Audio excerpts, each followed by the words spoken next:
Sayo sa buntag, nagtabang ko kay ugangan upang spray kay wala man ko'y duty. Alas 4 pa mi nagsugod aron pagkahuman, makapanglampas pa ko sa pilapil sa iyang humayan. Maayong adlaw mga kahagoy. Hagoy!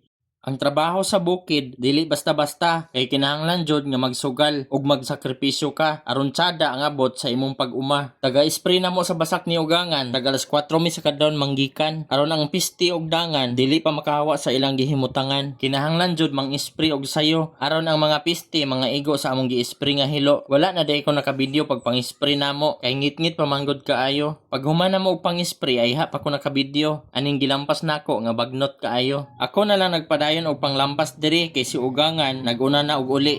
So bag-ora mi nahuman og pang-spray. Ako lang nagtiwas sa lampasonon kay si ugangan naman si Pacquiao gud nga darohon. So naguna na siya uli.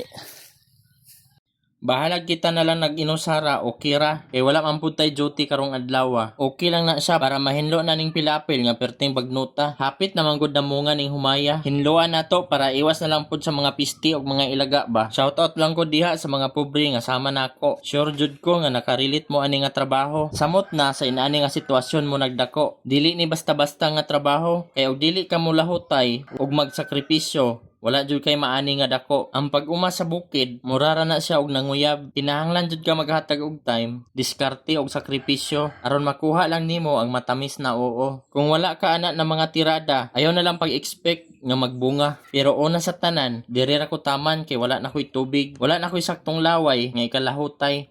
Daghang salamat.